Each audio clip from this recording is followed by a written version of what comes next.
They reported him missing in 2015 as another tourist who'd wandered too far.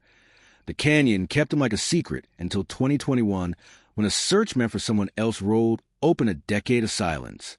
The shuttle hissed at the curb, and the tour group spilled into the thin desert air like dry leaves. Scott eased his shoulders as the canyon unrolled itself, a canyon of fluted stone and impossible light. For a moment the world narrowed to the basalt rim and ribbon of horizon. He was a man who'd learned to move through other lives without anchoring. A passport stamped with departures, postcards with hurried notes, a name on prescription bottles later found by rangers in a day pack. He had not come to be photographed, not to be a spectacle. He moved with careful anonymity. Plain brown jacket, day pack drawn low, a weather-sipped face under a hat. The bus driver barked about parking in restrooms. A family argued over camera settings. A child squealed at a raven's sudden flight.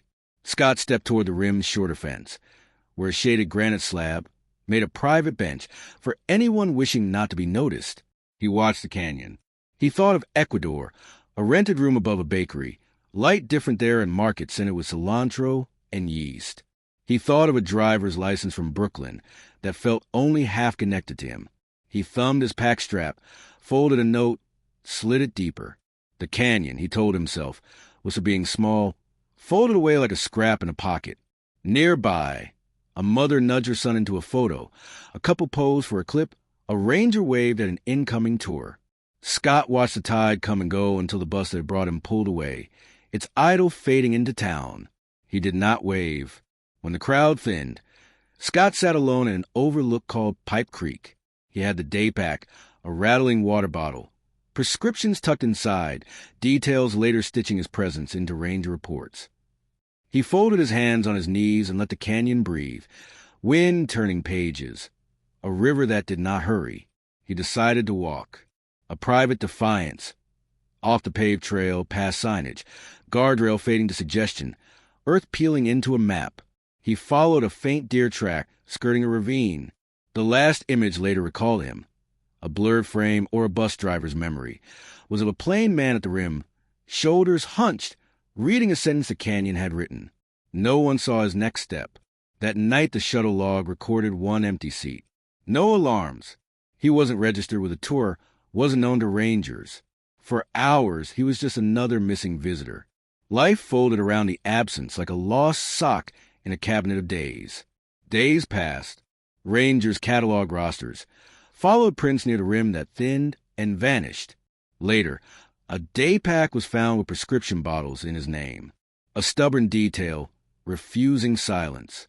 But in 2015, the canyon swallowed tracks. Rearranged sound kept its count. Years fell into place like months on a passport. Speculation, drift, fall, deliberate vanishing. The canyon gave no interview.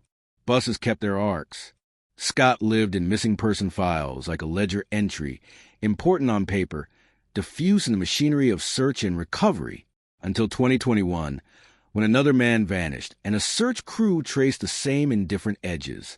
On an August morning, a helicopter banked over Pipe Creek. Teams deployed into scrub, looking for a Hungarian tourist whose car sat abandoned. The canyon offered traps, clothing blending into earth, bodies obscured by boughs or shadow. At first they thought the tattered coat was flotsam from a careless hiker. Then someone knelt and called out, the voice of training colliding with wonder. They had not been looking for Scott Walsh. They climbed down. In a jacket pocket lay a rain-darkened license, intact.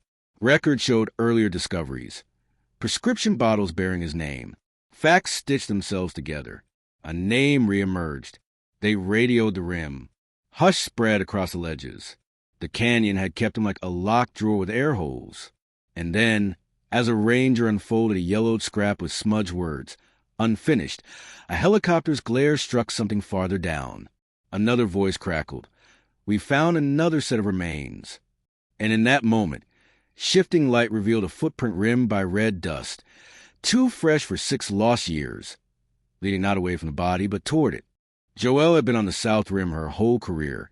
She knew how the canyon would keep things. She had a clipped, practical voice for reporters and a different, quieter tone for the teams who crawled the scrub. When the field crew radioed in, She was sitting at a metal folding table under a green canopy, sorting forms and sipping too warm coffee. She gathered the team's transmissions with a steady mind and a notebook that had always been a repository for small, useful facts. By the time she walked down the last slope, the body had been uncovered enough to be cataloged. The clothing matched earlier descriptions from files in her office: a brown jacket, a day pack, items that had been noted years before. A prescription bottle with the name Scott Walsh, the same name in a 2015 log, was confirmed in Rangers' early reports of a day pack recovered along a trail. A driver's license was found in a jacket pocket. The Coconino County Medical Examiner was notified for confirmation. There were practicalities that made her skin go a little taut. The canyon's weather, the movement of scavenging animals, the speed at which bones bleach and become part of the landscape. The medical examiner's job was not just to identify, but to interpret the way the canyon rewrote bodies. It was a system that relied on small, stubborn links, paper with a printed name, plastic containers with pharmacy labels. In every case, these things mattered. Reporters asked how it could be possible that a person who went missing in 2015 would be found only in 2021. Joelle's answer, the one she had used before on other cases, was simple and true. The canyon hides. Vegetation grows. Clothing and soil camouflage. People who fall in steep, broken terrain may be positioned in hollows and shadows. Sometimes the ground itself is a concealment, she said into the recorder. It's not malice, just geography. Meanwhile, the name Scott Walsh, which had been a quiet line on a 2015 log file, suddenly became a node in a small network of grief and curiosity. A few threads of his life could be verified. A driver's license issued out of Brooklyn, earlier addresses that placed him as having lived in a sequence of towns. Later reports said he had lived for a period in Ecuador, an expatriate's life that suits a man with few fixed ends. The medical examiner would perform DNA testing where possible, and the park would reach out to any known contacts. But the canyon has a way of erasing the easy routes of reach. The volunteers who had been searching for Gabor, the man whose missing car had triggered the operation, were reticent about the blow of discovery. They had come expecting one story and found another. The canyon had offered them an unexpected, older grief. The volunteers were a mix of contractors, rafters who were used to the river's language, local search and rescue, and park employees who took turns walking the steep brush. One of them, a river guide with hands that could not a rope blind, spoke of how color policies could hide bodies. His own partner had once mistaken a jacket for a scrub bush at 30 yards out, and only realized when it was too late. It was hard, he said, to train your eye to find what the canyon wanted to keep. As the scene was marked and photographed, a detail that would matter later in the investigation surfaced. A footprint, fresh in appearance compared with the surrounding silt, leading not away from a body but toward it. The print was not crisp. It was smudged along one toe, as if the person had been moving slowly and with caution. Joelle kept her face as numerical as possible when she radioed the preliminary finding. Footprints can lull and mislead, she knew. They can be old and misread, but they can also be the tell of a living person who had been there recently. By dusk, the field was closed off and a small chain of custody had been established for every artifact. The jacket, the day pack, the prescription bottles, the license, the faded scrap of paper folded into a pocket. The team loaded the crates onto a low truck and drove them up to the staging area like small coffins of memory. The reporter who had been dogging every move of the crew wrote a lead that used the word coincidence like a scalpel.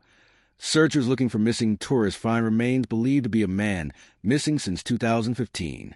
For the families and the city officials who staged press conferences, the discovery was both an answer and the beginning of a second set of questions.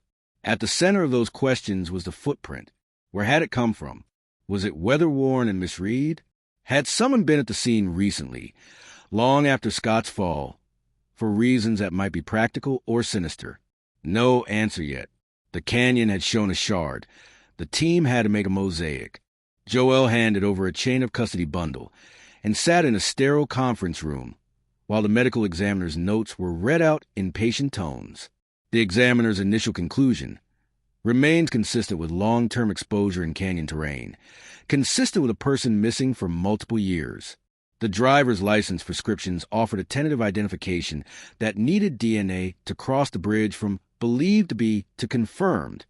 Outside of the procedural language, the world shifted into rumor and memory. The Brooklyn license opened a door to a life that had once been more traceable, a name on a municipal record with an address, a phone number that no longer worked. Joelle's team put out feelers. Consulates, hospitals, social services, anyone who might have ties or next of kin. No one answered with a definitive note of kinship, the legal process required. Iris found the case because she collects lost land narratives the way other people collect recipes. She ran a small forum devoted to missing persons in national parks, an online ledger where volunteers collated sightings and archives. Iris pulled the public reports, the 2015 bus times, the park's initial field notes, the 2021 press releases, and organized them into a timeline. She mapped Scott's known movements and the neighborhood names he'd been associated with. Brooklyn, a stint in Ecuador, then nothing that made logical dots. Her fingers paused when she found an old forum post from a solo backpacker who swore she had seen a man in a brown jacket sitting at a remote bench and then walking away toward a faint deer track. The post dated to a month after Scott's disappearance. The backpacker's words were shaky and unverified, but they correlated with a location where Scott was later found. The internet, Iris knew, was a field of signal and noise. Sometimes the faintest, most unreliable posts were the ones that mattered. That scrap of yellowed paper in the jacket pocket, the one that had been folded and refolded like a margin note, contained a single unfinished sentence, a name, a time, and then an ellipsis. It suggested intention, a moment of calculation, or a half-formed plea. Joelle kept a copy in her office where, at night, she would trace the handwriting with a ballpoint and try to imagine what had been unfinished in the few words scrawled there. She respected the pause. People who go into the canyon sometimes keep lists. They make decisions that are precise in their smallness. The ME's office said they could tentatively identify the remains as the missing man if DNA matched family. Without known relatives providing a sample, they would compare the DNA to national databases. Dental records were available, and the baseline of the prescriptions that named him. The paperwork dragged forward like a reluctant animal. It had to be meticulous and above reproach. It had to be patient. Then a small, privacy-protected hit came through the ME's request. A partial match on a distant cousin in a database. Anyone with experience in missing persons work knows how a partial match is both a door and a moat. It gives direction without certainty. Joelle's team reached out gently. The way you call someone tell them there may be a photograph of a lost relative. An old woman in a kitchen 3 states away cried at the phone and then asked for time to remember the names of children and the rattle of a long-ago address. Iris, meanwhile, had found another thread, a series of travel receipts from Ecuador that suggested Scott had lived abroad in the months before his disappearance. She printed the large font names and laid them on a table. The receipts told an ordinary expatriate story. A lower-end hotel, a bakery that gave him bread at a discount, a clinic where he might have picked up his prescriptions. Each piece reframed a man as someone who had made choices to reduce ties, who lived with minimal traces. A reporter called and asked whether a man who had been living abroad would be easy to identify. Joelle's answer, the one she gave every time, was the blunt truth. No. Living abroad makes legal ties slippery. You can slip through systems and leave only small nodes behind. A prescription, a license, an address that no longer rings true. The canyon did the rest. Joelle had long understood that grief spoke 2 languages. One was clipped and bureaucratic, requiring signatures, inventory sheets, chain of custody numbers in thick ink. The other was human, pressing for immediacy, a name, a gesture, a story to anchor against a flood. The day after the field team lifted crates out of Pipe Creek, the park wore both voices at once. Satellite trucks filled the staging lot like stranded cargo. A woman claiming to be Scott Walsh's sister, her voice cracking each time she repeated sister, asked to see the license and whether it was really his. Joelle answered with the cadence of someone cradling a frightened animal. Slow, exact, intentional. Inside the evidence tent, the world reverted to order. Baggies bore thick lettering, slid into cool boxes, logged twice before closing. Prescription bottles were cataloged and photocopied. Someone took high-res photographs of the yellowed scrap and uploaded them to the server. Only one side carried words that had survived the canyon's weather. Meet me at Pipe Creek. If I don't come back, go to the bakery. S. The sentence ended in an ellipsis, ink faint, a plan abandoned, a code, or a fragment of farewell. No one knew. Beyond the fence line, the internet had already digested the news. Iris's forum pinned a new thread. Scott Walsh found.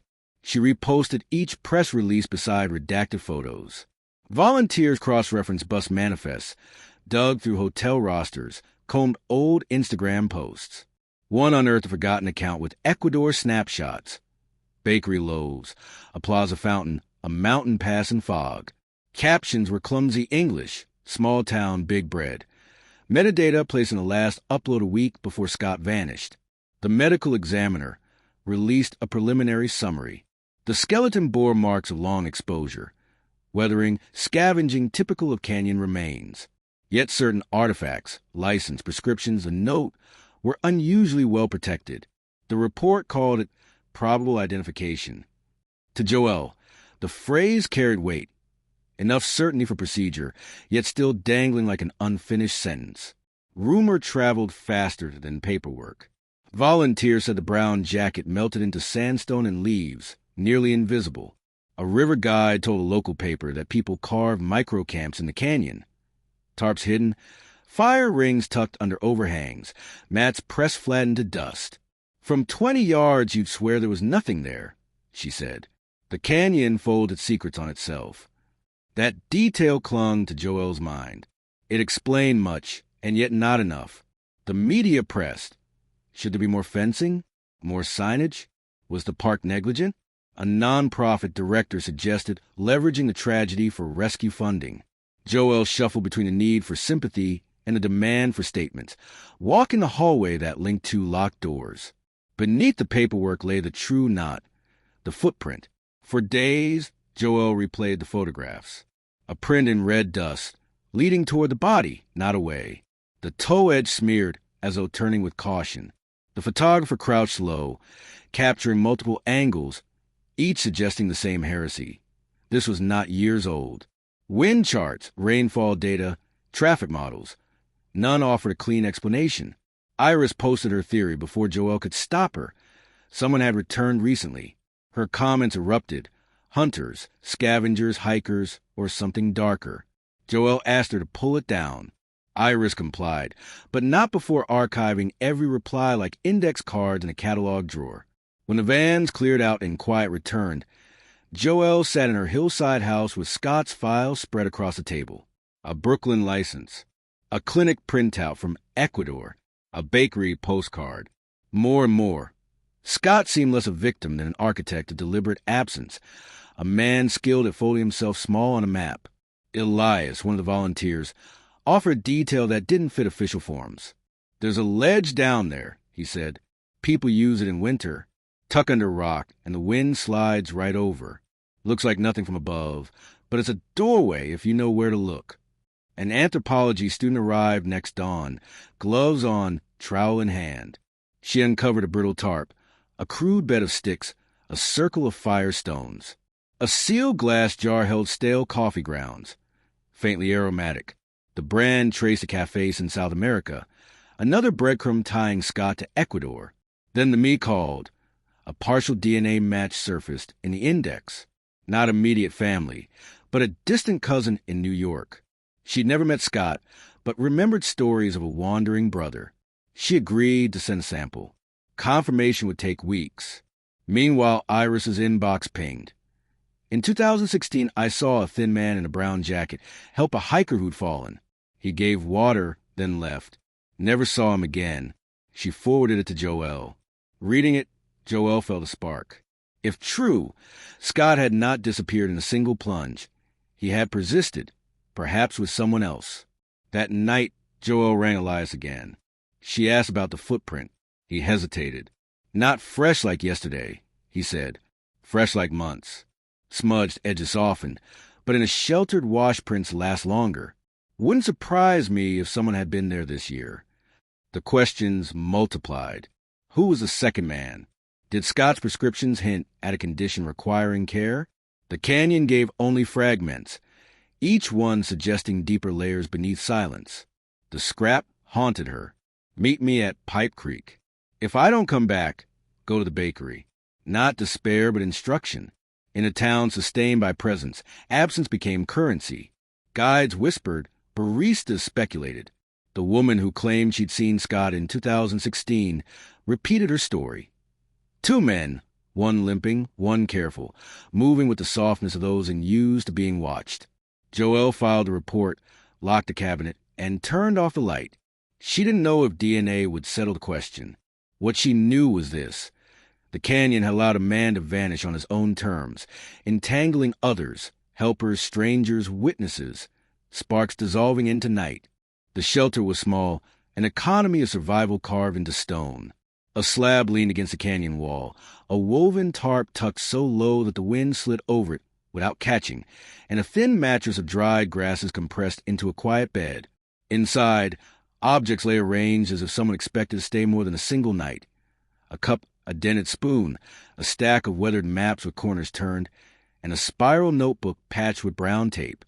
The notebook would be the catalyst. Joelle, the ME's team, and a few volunteers moved slowly into the hollow. The air smelled of coppery rain and faint, stale coffee. A camera flash froze the scene into photographic clarity. The notebook's pages were brittle but intact, handwriting spilling across them in sharp, deliberate strokes. Dated entries written as if in ritual. It was unmistakably Scott's. The first pages reference a bakery in Quito, a canyon bus route, and a phone number matching a contact card already cataloged. Most entries were terse notes, water rations for 7 days, slope measurements below Pipe Creek, trail names that would confuse casual hikers. Then the tone changed. An entry written months after his last confirmed sighting, after he'd been declared missing, read, "He can't walk. Right leg. Break maybe. Thought only sprain. Moved him to shade. Water low. If I go for help, I will not find him again. If I stay, maybe we survive. Bakery keys. Give him Mara if I die." The next lines tightened into blocks of text. "If I stay, I will be with him. He asks to be left. He does not want the road. He says the canyon keeps him safer. I promise come back with bread." In that brittle paragraph, the official story cracked. The he wasn't hypothetical. A later entry named him. G. Joelle felt her stomach turn, the missing Hungarian whose car had prompted the 2021 search. The man she'd known only from press releases and assignment sheets had been here all along, his presence documented in Scott's handwriting. The team resisted leaping to conclusions. Notebooks can mislead, memory distorts. Yet the corroboration was hard to ignore. A handmade leather embarked splint, a carved cane, a wrapper from a European candy pressed into a tarp's corner. The volunteer who had once brought water to an injured hiker in 2016 confirmed she'd seen a man with a notebook and a splint scaffold. Her long, vague account now fit the script like a key in a lock. Joelle felt the air thin with consequences. Scott's story was not a solitary plunge into oblivion, but a decision to stay, to ration, to improvise care. For a time, both men had survived. The next page was crueler. Days and water rations lined like ledger entries. Day 6, rain. Day 9, G. Walked 30 yards and vomited. Day 14, no more pills. It was survival rendered in arithmetic. Some lines read like instructions left for a future witness. If I go for help and cannot return, tell Mar to check the bakery for our notes. If both of us remain, bury the small things beneath the slab. The ink ended in a practiced flourish. The kind of hand makes the seal a promise. The final page, rain blurred and then dried, read, "Today he said he could not move his right foot. I cleaned him and sang. I told him about the bakery. He asked me to keep his watch. He asked me to leave him if he could not walk. I did not leave. I do not know if it was right. I will fold the map and hide it under stone." The last sentence dissolved into ellipsis and a blot. For Joelle, the notebook stripped away the safe sheen of hypothesis. Scott had not simply vanished. He had chosen fidelity to a wounded traveler, even as it cost him rescue. Whether that choice saved or doomed them felt morally irretrievable, like thunder striking a dry field. A forensic anthropologist soon confirmed the bones' grammar, positioning and where patterns consistent with extended care and immobility, not a single catastrophic fall. Bone remodeling spoke of long-term exposure and a body sheltered from the worst of the canyon's violence. The ME's careful language still read like a narrative etched in calcium. The revelation didn't collapse into melodrama. It complicated everything. News outlets retooled their tidy explanations. Comment threads swelled with competing visions of heroism and folly. Was Scott reckless or noble, foolish or steadfast? Family members argued in the margins of press conferences. A distant cousin asked why two people could remain unseen for years. Volunteers asked why no one had found a shelter earlier. The canyon's geography answered.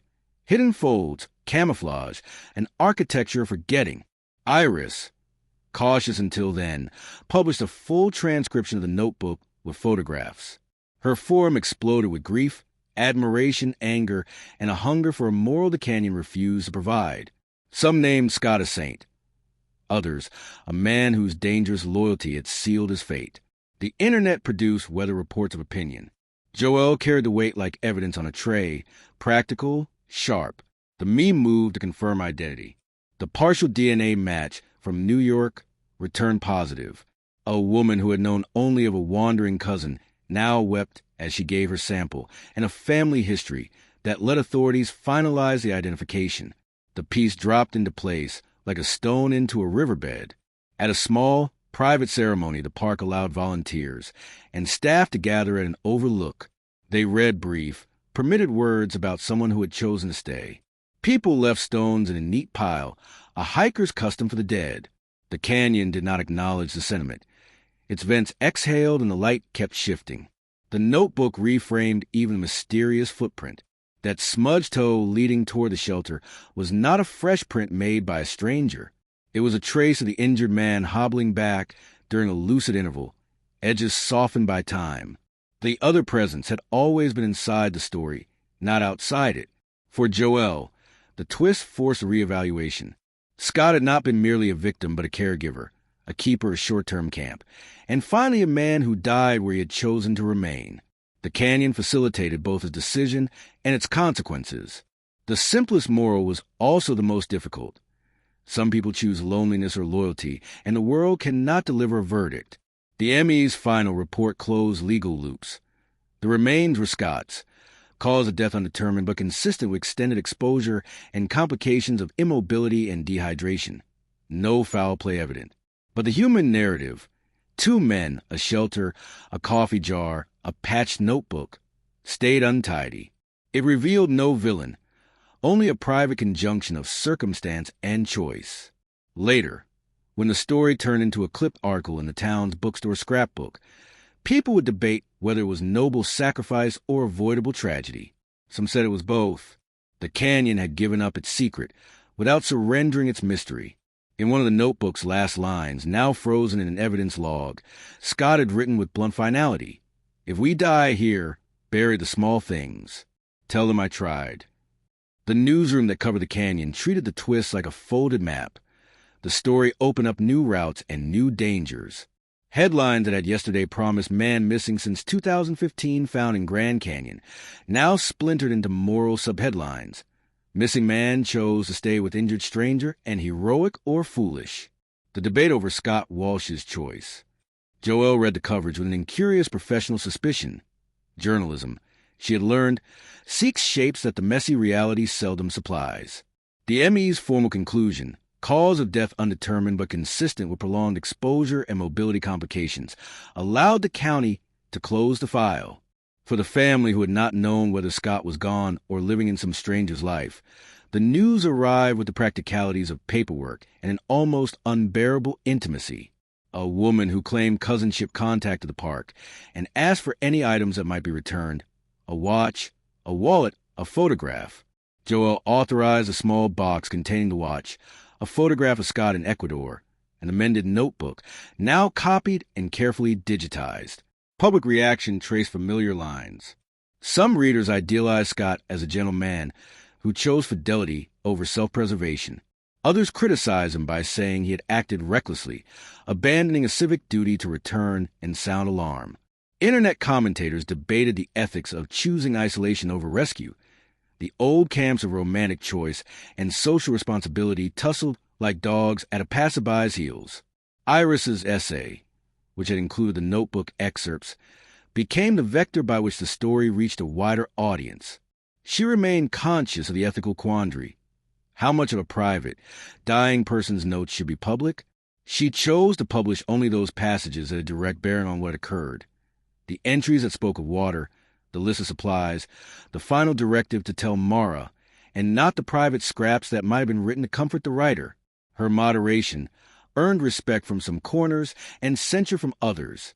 Still, reading the entries in context, a public could feel the slow mathematics of survival and small mercy. The park tightened some of its outreach. Search and rescue training sessions included new modules on microcamp detection.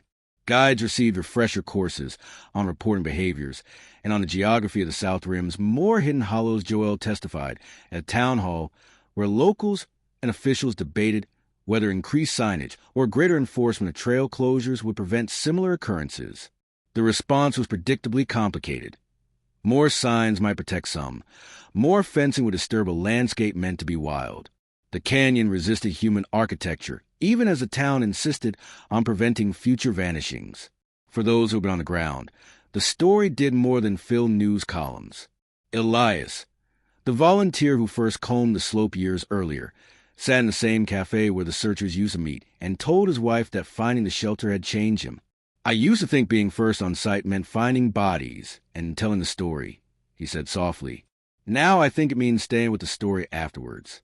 It means hand-holding the people who are left." His wife pressed his hand and told him to sleep.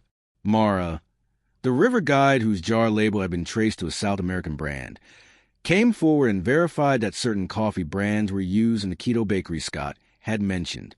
She told the reporters that the canyon was a place where people arrived with histories they want to tuck away. She had once found a man bathing at dawn who looked embarrassed to be seen, and she had left him a sandwich. Her life was an accumulation of small mercies. Legally, there was nothing to investigate beyond closed-case bureaucracy. No crime scene markers suggested foul play. No evidence indicated third-party wrongdoing. The footprint that had looked so recent now read like the memory of a movement. A man who had found his feet, struggled, and then staggered back to the shelter.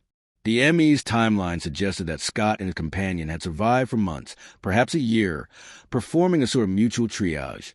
The injured man stable one day, incapacitated the next, Scott conceiving an arc of practical decisions, rationing a small stock of antibiotics and coffee to keep them alive. Ultimately, the body yields no verdict on rightness. It only describes what the bones will not. The more intimate reaction was quieter, but no less potent. The park set up a small memorial, not an official plaque, but a bench where hikers could sit and think about those who passed through. Someone left a small loaf of bread on the bench the first week. Another visitor left a tiny notebook with a pressed coffee bean. The place where Scott had sat and watched the canyon was no longer merely a tourist vantage point. It had become a site for the town's quiet empathy. Iris continued to stew with the online archive with the care of someone curating a fragile collection.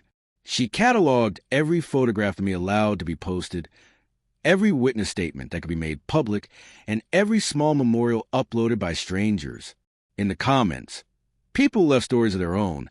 A man who had once helped a stranger on a highway, a woman who had chosen to stay in a relationship others advised against. A pattern emerged of human decisions refracted in small acts of care or defiance. The forum became a place for ethical argument and consolation. Joel received a letter a month after the ME's report. A short note from a woman in Ecuador who claimed to have known Scott when he lived there. She wrote of his friendliness, of his habit of buying day-old bread to give to stray dogs, and of his tendency to describe the canyon in emails as a place that looked like the inside of an old Bible. She enclosed a faded photo of Scott at a bakery counter with flour on his hands. Joel sent a copy to me and filed the letter in Scott's case notes. For Joel, the letter was a humanizing artifact. For me, it was another data point. As the months cooled, the news cycle spun off into background. Members of the town who had been involved with the field team gathered occasionally to remember the logistics, the way tents were pitched, the way volunteers who'd never met became a kind of family during the search. At one such gathering, a young volunteer slid a photograph across the table, an image of the shelter under an overhang, the tarp visible between the rocks. He said, "We found it finally, but I keep thinking, how many other people make that choice and are never found?" Joelle did not answer for a long time. The canyon had created a pattern she could not fix with policy. It created choices that we tended to moralize in headlines, but which in reality involved 1,000 small human decisions. She thought of the last line of Scott's notebook, the sentence that stopped short, and felt the hollowness it intended to live with. People sometimes leave their stories with ellipses. Others return to finish them. The canyon, she thought, preferred ellipses. The last chapter, the living part of the story, is not an ending so much as a settling, like silt on the floor of a slow river. The ME's final report was printed, signed, and filed. The park updated its recommended safety guidelines. Iris's essays circulated in literary magazines, as well as on the forum where it began, and became the basis for a small documentary that treated the subject with the kind of restraint the town had been asking for. Not an exploitation, but a portrait. People who watched it left comments about choices they would have made differently. A university offered Joelle a fellowship to lecture about search and rescue ethics. She accepted, if only to tell people what she had learned about the complexities that arise when silence is chosen by someone else. The bench at the Pipe Creek Overlook accumulated small objects. A day later after the official closure, a man left a note tucked inside a hollowed stone. The note read, simply, "For those who choose." Children came with their parents, and rangers gave quiet, age-appropriate versions of the story. The canyon changed very little. Weather removes more than it reveals, but weather also preserves in its own small, curatorial ways. The tarp's fibers remain brittle in summer sun. The notebook, now scanned and conserved, was kept in the county archives with restricted access. A digital copy was made for the family. Elias, the volunteer, returned once to the shelter and sat on the same jagged rock where Scott had once read the canyon like a manual. He brought with him a loaf of bread from a local bakery, not the same bakery in Quito that Scott had frequented, but a small, honest loaf. He left it on the rock and sat for an hour with his hands cupped around a paper cup of coffee. He felt, in that hour, the same strain of wonder that had driven him into search work in the first place. The need to make sense of accidents, the obligation to catalog them, and the empathy that followed. A small piece of the public insisted on a tidy moral. They argued that Scott had been selfish or noble, and the debate raged in comment threads. Yet close observers, the me, Joelle, Elias, Iris, had come to prefer a less theatrical reading. That Scott's life in those final months had been composed of ordinary moral choices made under extraordinary constraint. He had stayed with a man who could not walk. He had rationed water and medication. He had attempted to keep both of them alive. He failed in that attempt. As many people fail when they must rely on improvised medicine and the indifferent hospitality of a wild place. At the memorial bench, a small plaque had been installed by petition of locals, "For those who choose to stay." It did not name Scott. It did not need to. It read instead like a public recognition that the canyon produces decisions that are not wholly public, and that sometimes these decisions involve care, sometimes danger, and sometimes both. The plaque was simple in its ambiguity. The way the canyon had taught them. Months turned into seasons. The me filed away the physical artifacts. The evidence log closed like a book. Joelle kept a printed copy of the notebook's final page in a drawer where she sometimes opened it while having coffee. It was not a ritual. It was a quiet reminder of complexity. People occasionally asked what she would have done in Scott's place. She never answered in the abstract. She only said, "I would try to make it hard for myself to judge, because judgment is a lux of why we afford ourselves when we are not the one who must choose." Iris received emails from readers who had sat by a sick person in a hospital and chosen to stay, from a man who had once left a dying woman to call for help and always wondered if he did the right thing. Her forum became a place where people shared the shape of their regrets and small heroics. A few months later, A university invited her to speak about ethical storytelling when reconstructing lost lives. She accepted and emphasized the same point Joelle held: that person's private choices, even when tragic, do not always translate into clear moral verdicts. The canyon itself continued. Columns of stone threw shadows on the river at dusk and dawn. Hikers came and left, carrying water, maps, tethered to the mundane obligations of the trail. For each visitor, the Pipe Creek bench held a different thing. Some saw a viewpoint, some a place for pictures, and some, fewer and fewer as years went by, a place for real contemplation. On an anniversary of the discovery, a small group, volunteers, a cousin, Joelle, Elias, Mara from the river, and Iris, gathered at the bench. They read the lines of the notebook aloud and left a small loaf of bread wrapped in wax paper. They said nothing about blame. They said things like, "I wish I had known him," and "I wish we had found him sooner." They allowed silence to be the finally polite accompaniment to a remembered life. The last scene is not cinematic. There is no chorus or single, definitive image that resolves the strands. The final image, the one that will lodge in the memory, is small and domestic. The mended notebook, its paper browned and carefully conserved, lies in an archival box. Someone, a technician, a clerk, a park archivist, places it gently among the county's other artifacts. The box is labeled with the case number. The hand that closes the lid does so with the same steadiness the canyon takes in its rhythms. The lid clicks shut. Outside, wind pushes at the canyon's edges and traffic hums in the town. Someone leaves a digital note on Iris's forum. "I read the notebook. Thank you." Someone else posts a photograph of the bench with the caption, "For those who choose." The canyon keeps its weather. The town keeps its stories. And somewhere in the slow ledger of the world, small decisions continue to be made. To stay, to leave, to help, to walk away. The canyon holds them all, not because it judges, but because it can.